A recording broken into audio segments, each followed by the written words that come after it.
welcome back with Cooking with Nana. I have a lot of requests and people say, can you please do another video of your Patongko? The first one was too noisy and couldn't understand. To do a new video, this is what I have. I have 4 cups of, I use self-rising flour. I like to use the Walmart brand. They used to have like a red bag. I'm not a fan of the red bag because they put too much bleach in it and you can smell it. But I like this kind at the Walmart brand. You can use any kind of brand you want. It's up to you, but this is my favorite that I like to go get at Walmart. And then I have sugar. 1 tablespoon of sugar. You can put sugar if you want to. You don't have to if you don't need it. And then I'm using 1/2 cup of water this time. Last time I used 2 cups, but now I cut down to use a 1/2 cup. There's the yeast. There's 2 pack. You can use the silver pack. This one it's like it's quick rise. It's make your dough rise fast. Probably you can let it sit for like an hour to 2, and then the other video that I show you guys, it was this yeast that I had. This one I mostly use and then I let it stay for 4 to 5 hours. But we're gonna try this yeast and see how it is. So 1/2 cup of water and some salt. You can use salt on your flour because some flour they already mix with salt already because you don't want your Patongko to be too salty. And then a vegetable oil. I'm going to use 1 tablespoon of vegetable oil. So I'm going to mix the yeast and the water, the warm water together.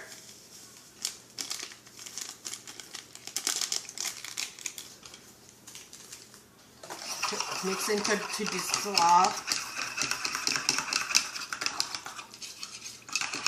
And then I am going to use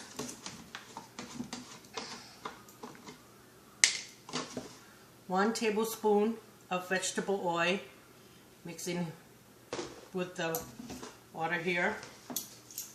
Okay.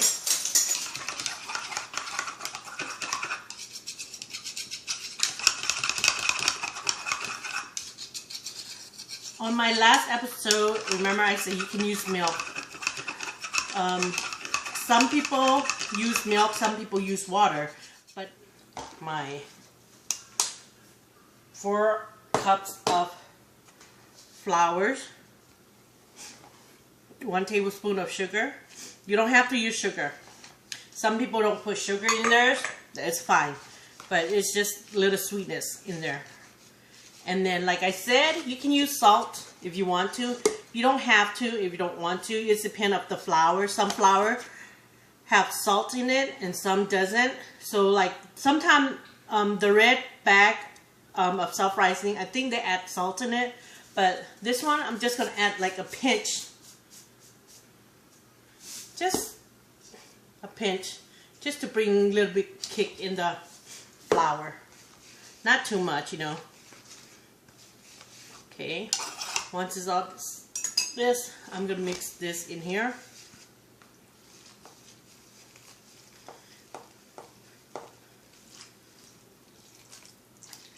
Okay. Just mix it all in. Once it's in, first your hand will get very gluey with the flour. Once it's all mixed, it's going to be fine.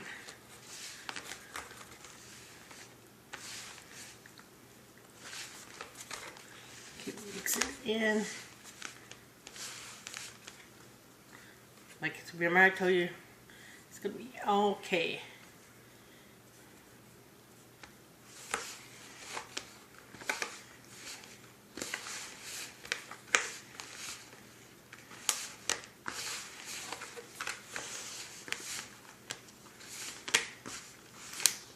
And knead it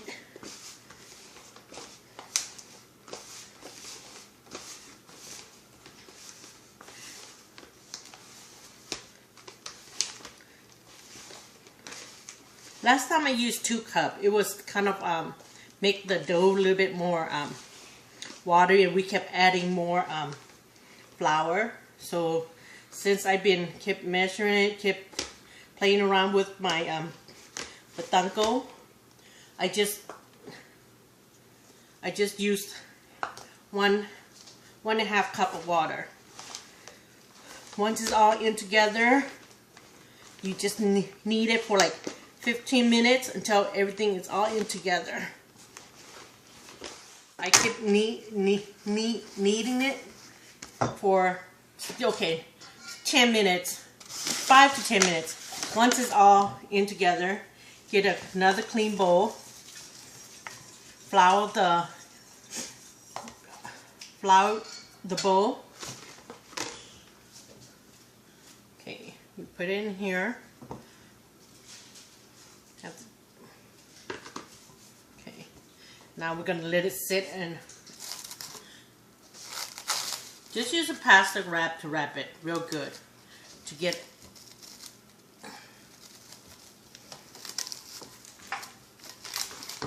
real tight.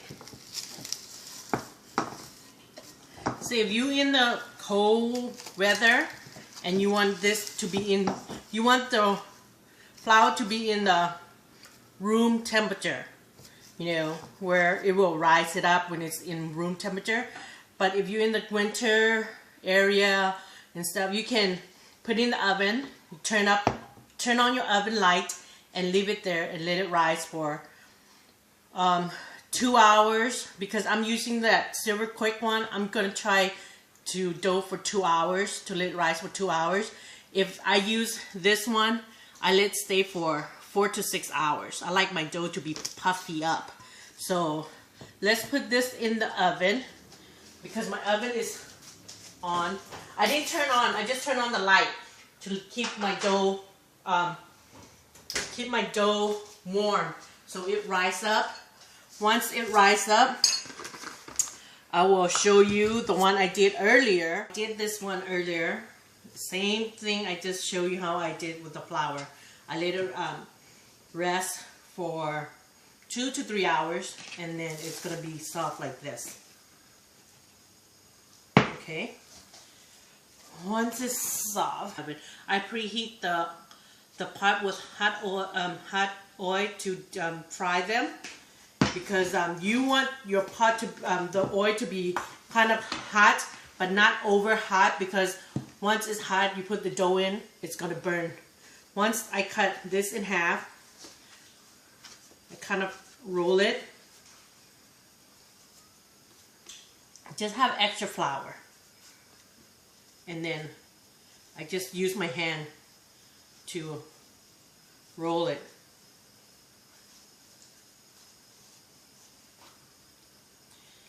Earlier I was saying about the flour, about the self-rising. They do have salt in it. Some of them put more salt. Some people put less salt on.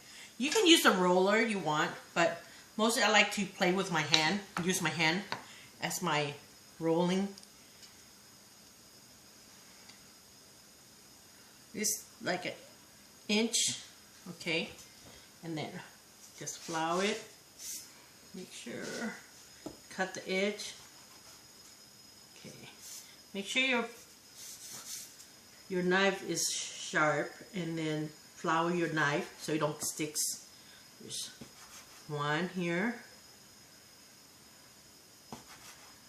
2, 3. Okay, on that edge, just move it.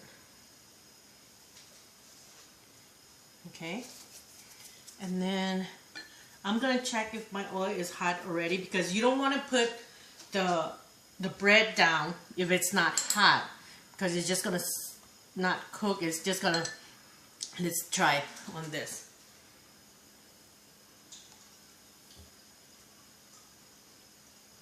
If you have your measuring temperature, let your oil goes from 350, but I don't have my temperature thing, so I'm just gonna wait to see if my my oil is boiling hot, or I can use the chopstick to see if it's not quite the way I want it.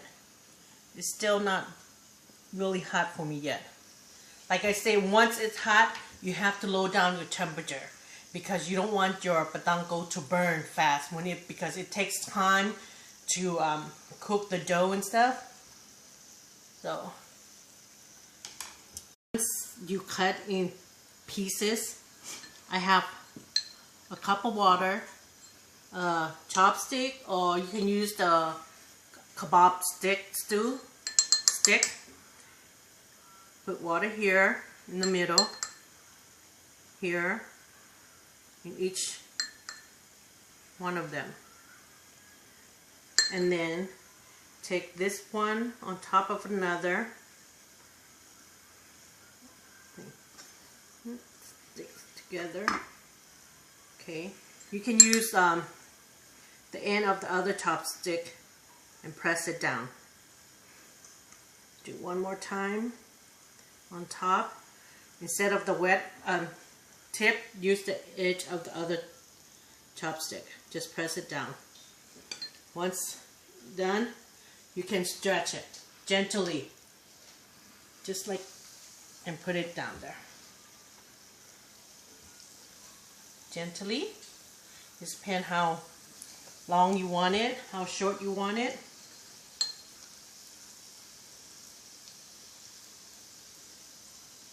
See?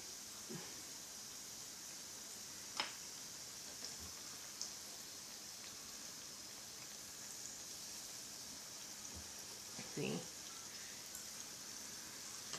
You keep doing this, and then you're gonna gentle and stretch.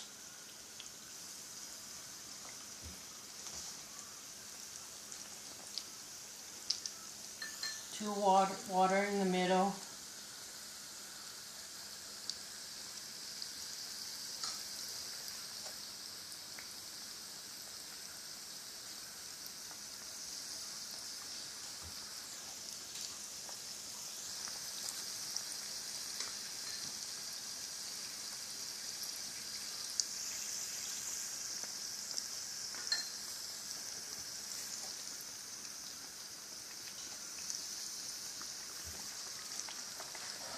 Once it's in there, try to flip it so it cooks both sides evenly, and then it will like helps it more puffy same time.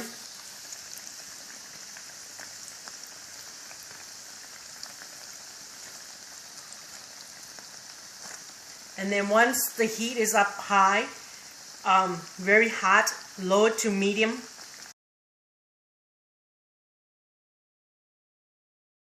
as long as medium, where it don't over burn your bread. You see how it puffed already? You just keep turning them. Can't find my big chopstick.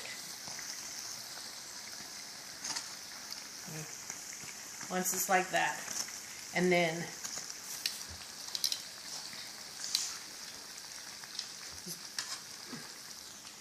like I said, you can do your dough, like cut the dough ahead of time. So, or you have extra people to help you, it's good because it's faster.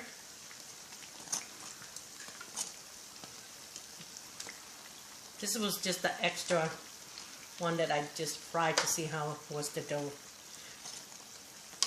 the oil was like. See how it turns brown? Yeah, that's why you have to keep your eye on it and make sure your oil is not hot.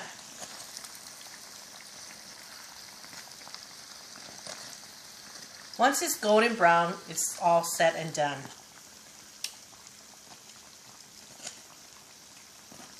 So it's like, why I, keep flipping it, so both sides cook evenly.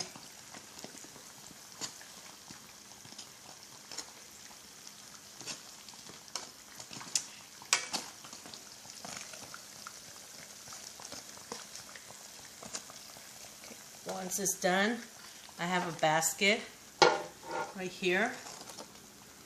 Just take it out and let the oil drip it down for a minute.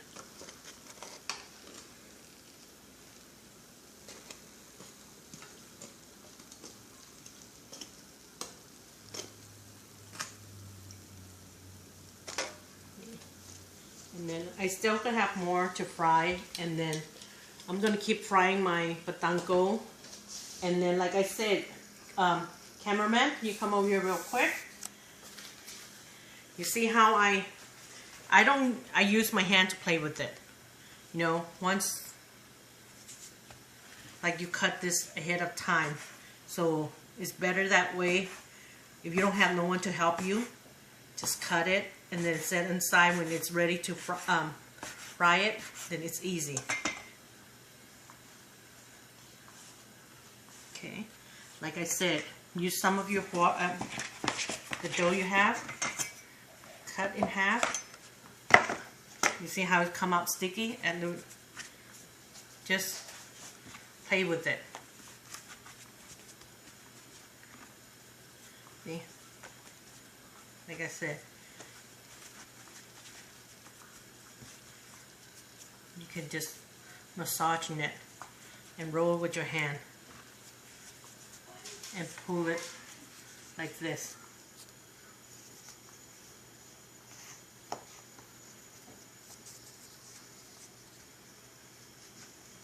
Okay. Use your hand to press, add a little bit of flour on top so it don't get stuck together.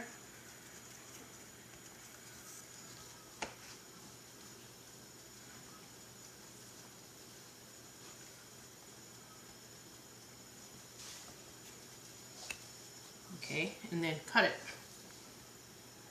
Flour on top, and we cut it.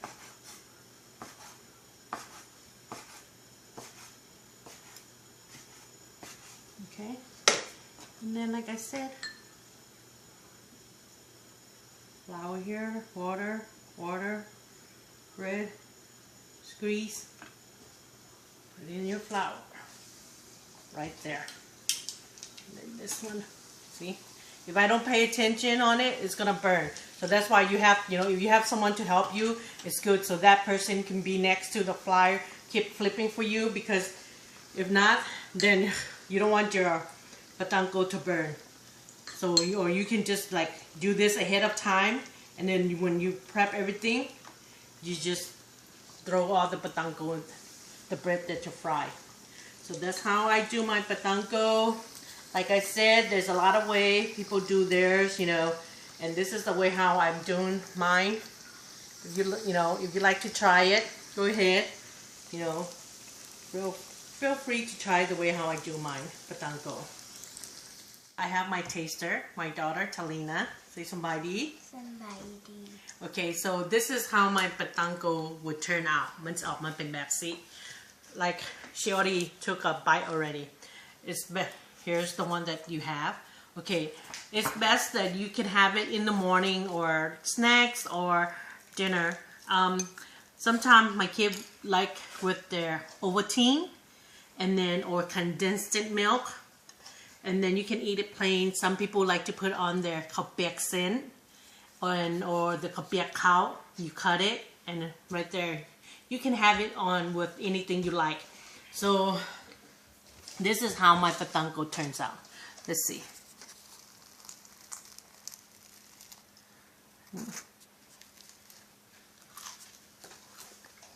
Can you hear the crunchiness? And then here's Talina. This is Talina's try the patongko, Lina. I eat it all. Well, get a new one. And then you can dip in here as a bread. It's a little bit hollow. But, and then like the small little piece, don't throw the one that I cut at the edge. You can do a small piece like this, you know, and dip it in the condensed milk. You can Put blueberries on it. You say you can put blueberries on it. And chocolate syrup. And chocolate syrup. Yeah. I know, this is so good. You hear the crunchiness? And you could also put these little... So how does Patongko taste, Talina? Good. You like the way it turns out? You can dip it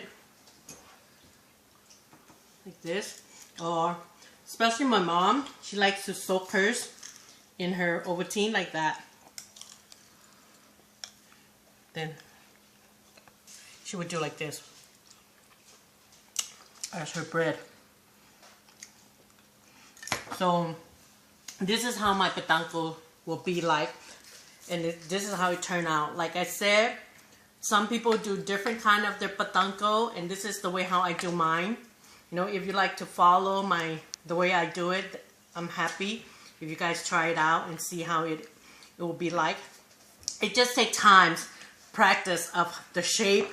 You know, once you do first time it didn't turn out right, just keep trying. It's best to keep trying it, and do it. And then this is how my Patongko will be coming out like this. So like I said,มาเด้อมากินPatongkoน้ำกันขอบใจหลายๆ and thank you so much that you follow my video, and bottom of my heart, I thank you so much, and I appreciate you guys for the feedback and all the things, and I try my best to teach you guys every step that I learn of the things that I know, and like I say ขอบใจหลายๆเฮาเจอกันใหม่มาเด้อมากินข้าวกันนะเด้อ โอเคลาก่อน